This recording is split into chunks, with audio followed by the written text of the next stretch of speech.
This is Paul for Redneck Sports. I believe that everybody should win in life, or at least attempt to. The first three maxims of General Robert Neyland's game maxims, I believe apply to everybody. The team that makes the fewest mistakes will win. Play for and make the breaks. When one comes your way, score. If at first the game or the breaks go against you, don't let up. Put on more steam. Welcome to the channel. Now let's discuss some sports. Like, subscribe, comment. Show what your opinion is. Let me know if you like what you've seen. And I thank you for your support. Howdy y'all, this is Paul with Redneck Sports. If you want to contact me or help me out via my Patreon, I've got a link tree down below that's got that listed. So, today's topic is a review of The End of the Perfect 10 by Dvora Meyers, the making and breaking of gymnastics top score from Nadia to now. I have said before on this channel that when I was 9 years old, 1984, I watched this cute little 16-year-old, I was 9, mind you, do some amazing things.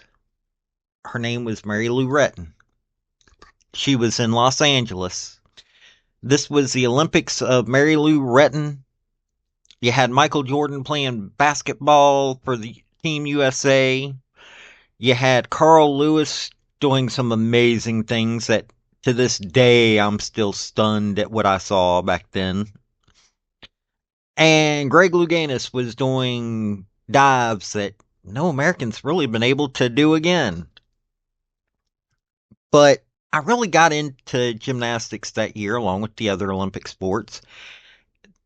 And I've never understood what happened from then till now because I am what you would term a casual.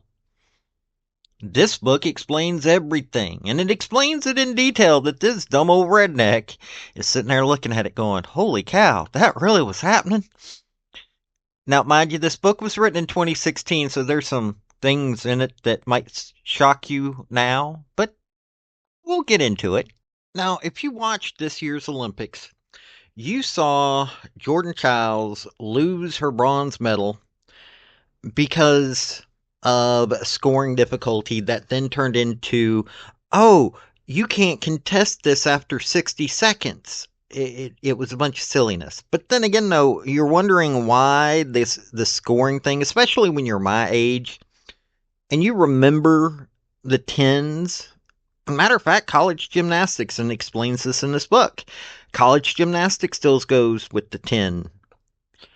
Well, this explains how that score came to be, the new scoring system came to be.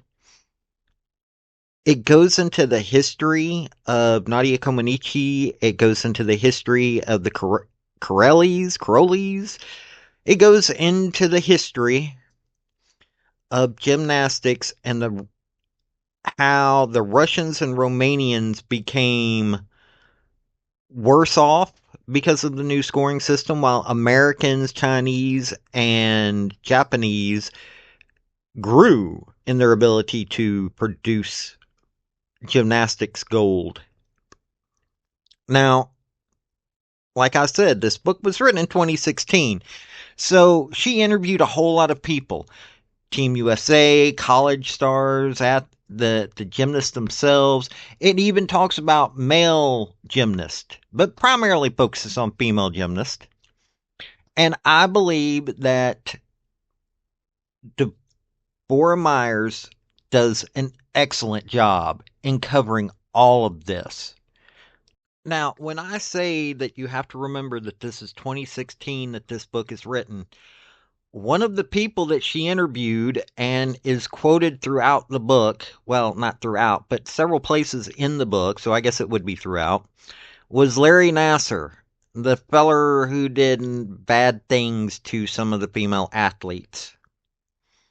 Yeah, now, mind you, things were a little bit different at that time. They thought he was a good guy. you also need to realize is that she also was willing to poke fun at herself in this book, so she is trying her best. It's not a humorous book, it's a history filled book, but she's willing to put a little humor into it. One of my favorite things was she was talking about going into a chalk filled gym, and she was wearing dark pants, and well, her pants got dusted just from the air. The book itself is eye opening. It allowed me to see what was really going on in women's gymnastics. It made me understand what was behind all of those jaw dropping things that Simone Biles does, that I saw Mary Lou Retton did. It was amazing, and I really got to understand a sport that I was only a casual with. And I'm still pretty much casual, but after this book, I really, it really impacted me. I have to say that this woman did an excellent job. If you want to read a book and truly understand gymnastics, and it even applies today, it explains so much about what's going on today, including what happened at the Paris Olympics. This book is great for all of that. So, if you want a book that will take you into a world that you only get to see when the Olympics comes on, because Lord knows they don't show gymnastics on TV anymore. This is the book for you. It'll show you why women's gymnastics is the way it is. It will help you understand what these young women go through. And in a way, it'll show you how they had to trust people only to have that be bad. There is one funny story. One of the coaches, there were several coaches that were thought to be doing things inappropriately with students that she talked about. She didn't go into a lot of detail on that, but she was talking about that, and she talked about how one of the coaches who coached women's gymnastics ended up having to leave one job because, well, he got serious with one of the mothers of the gymnast. And I guess that was too big of a scandal in and of itself. But yeah, this book really will open your eyes to what is going on when it comes to gymnastics.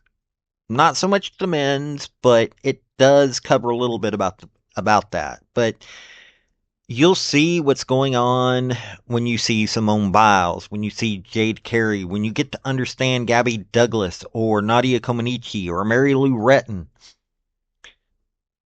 For this guy who still goes into 9-year-old self whenever I watch gymnastics, and I really do, because it brings out the kid in me. I remember what I saw in 1984, and I carry it forward today. I still have that love of the sport that comes from being that 9-year-old who had never seen gymnastics really. And then when I saw it for that really first time, how it hooked me. I knew I could never do any of that, but it really was. It was something that I grew to like. And this book helps me know more about it, and I hope it helps you. This has been Paul with Redneck Sports. If you get a chance, pick this book up. It's an excellent read. Have a good day now. Bye. Thank you for watching this video. I've had some fairly good success with all of my Redneck Sports stuff, and I hope you enjoyed the topic. If you did, like, subscribe, comment, all that rigmarole. And also, just let me know what you want to hear about. I'll give a redneck spin to this stuff. Let me tell you, I love sports. So, I love people that want to join me in that. This has been Paul with Redneck Sports.